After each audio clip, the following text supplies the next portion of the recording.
வணக்கம் நண்பர்களே. தமிழகம் முழுவதும் தினமும் கோடிக்கணக்கான மக்கள் பேருந்தில் பயணம் செய்கிறார்கள். ஆனா தற்போது அரசு வெளியிட்ட 3 முக்கிய அறிவிப்புகளை மக்களிடையே புதிய அதிர்ச்சியையும் ஆச்சரியத்தையும் ஏற்படுத்தி உள்ளது. இனிமேல் பேருந்தில் ஏறும்போது சில புதிய விதிகள் உள்ளது. அதை பார்க்கலாம். அடுத்து டிக்கெட் முறை மாற்றம் செய்யப்பட்டுள்ளது. பெண்கள், மாணவர்கள், மூத்த குடிமக்கள் அனைவருக்கும் கவனிக்க வேண்டிய புதிய அப்டேட். இந்த வீடியோ முழுவதையும் பார்த்தால் புதிய பேருந்துடைய விதிகள் என்ன, யாருக்கு பாதிப்பு, யாருக்கு நன்மை, இனிமேல் எப்படி பயணம் செய்ய வேண்டும், அபராதம் வரம்பு இருப்பது எப்படி, எல்லாத்தையும் தெளிவாகவே இந்த ஒரு வீடியோவில் நம்ம பார்க்க போகிறோம். ஸோ வீடியோவை தொடங்குறதுக்கு முன்னாடி நம்ம சேனலை சப்ஸ்கிரைப் பண்ணாதவங்க உடனே சப்ஸ்கிரைப் பண்ணி கொள்ளுங்கள். தமிழகத்தில் தினமும் சுமார் 1.7 கோடி மக்கள் அரசு மற்றும் தனியார் பேருந்துகளை பயன்படுத்துகிறார்கள். கிராமம் முதல் சென்னை வரை மாணவர்கள், வேலைக்கு செல்பவர்கள், பெண்கள், மூதாட்டிகள் எல்லாருமே பேருந்து ஒரு முக்கியமான போக்குவரத்து வசதியா இருக்குது. ஆனா கடந்த சில ஆண்டுகளாக அதிக கூட்டம், டிக்கெட் மோசடி, நேரம் பின்பற்றாமை, பாதுகாப்பு குறைவு, பழைய பேருந்துகள் இவற்றால் மக்கள் மிகவும் பாதிக்கப்பட்டுள்ளனர்.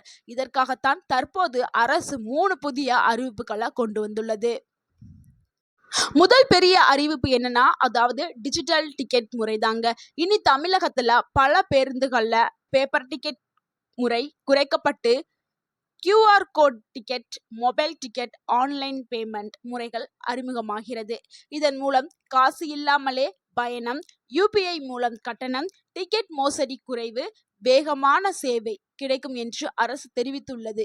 ஆனால் சிலருக்கு இது சிரமமாக இருக்கலாம்.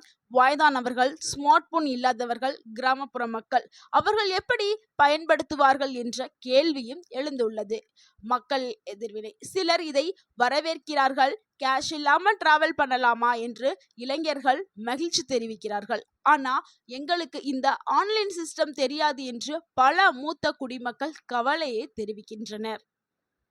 இரண்டாவது அதிரடி அறிவிப்பு என்னன்னா, பேருந்தில் CCTV அண்ட் லைவ் மானிட்டரிங்.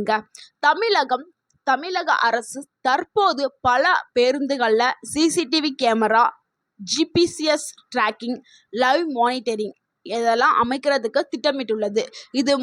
இதனுடைய முக்கிய நோக்கம் என்னன்னா, பெண்களுடைய பாதுகாப்பு, திருட்டு குறைப்பு, ஓட்டுநர் கண்காணிப்பு, விபத்து தடுப்பு என்பதனால் இது எல்லாமே செட் பண்ணப்படுகிறது. இதனால என்ன மாற்றம்னா, இனி பேருந்தில் சண்டை போட்டாலும் பதிவாகும், திருட்டு செய்தாலும் உடனே கண்டுபிடிக்கலாம், பெண்களை தொந்தரவு செய்தால் கடுமையான நடவடிக்கைகள் எடுக்கப்படும். இதனால பெண்கள் மிகவும் மகிழ்ச்சி அடைந்துள்ளனர், மகிழ்ச்சியை தெரிவித்துள்ளனர். ஆனா மக்கள் கேள்வி, எல்லா பேருந்துகள்லையும் இது வருமா அப்படின்னு கேட்குறாங்க. கிராமப்புறத்தில் இருக்கக்கூடிய பேருந்துகள்லையும் CCTV வைப்பார்களா, இல்லை தனியார் பேருந்துகளுக்கு மட்டும் இது கட்டாயமா என்ற கேள்விகளும் எழுந்து வருகிறது. அடுத்து 3வது அறிவிப்பை பார்க்கலாம். 3வது புதிய அபராத விதிகள். இனி பேருந்துகளில் டிக்கெட் இல்லாமல் பயணம், அதாவது படிக்கட்டில் தொங்கிட்டு டிராவல் பண்ணுறது, பெண்களுடைய இருக்கையில் ஆண்கள் அமர்றது, மாணவர்கள் பாஸ் தவறாமல் பயன்படுத்துவது, இதற்கெல்லாம் கடுமையான அபராதம் விதிக்கப்படும். சில இடங்கள்ல அபராதம் 500 ரூபாய் வரை செலுத்தப்படுது. ரிப்பீட் செய்தால் அதிக தொகையும் வரும். சிலருக்கு பயண தடை கூட வரலாம் என்று தகவல் வெளியாகியுள்ளது. அதே மாதிரி பயணிகள் நிறைய பேர் என்னன்னா, அந்த படிக்கட்டுகளில் ஃபுட்போர்டு அடிச்சுட்டு வருவாங்க. இதனால பலருடைய உயிரிழப்புகள் நடந்திருக்கு. இனி ஃபுட்போர்டு டிராவல் மீது கடும் கண்காணிப்பு ஏற்படுத்தப்படுகிறது. ஸோ கண்டக்டர் கூட உடனடி எச்சரிக்கை வழங்க வேண்டும் என்று உத்தரவு வந்துள்ளது. ஸோ இந்த தகவலின் பெயர் இன்னுமே எல்லாமே செயல்படணும் அப்படின்னு சொல்லிட்டு நியூஸ் அப்டேட் பண்ணியிருக்காங்க. பெண்கள் மற்றும் மாணவர்களுக்கு புதிய தகவல். பெண்களுக்கு இலவச பயணம் தொடரும் என்று அரசு தெரிவித்துள்ளது. ஆனால் ப்ராப்பர் ID வைத்திருக்க வேண்டும். சிலர் ஸ்பெஷல் பேருந்துகளில் விதி மாறலாம் என்று கூறப்படுகிறது.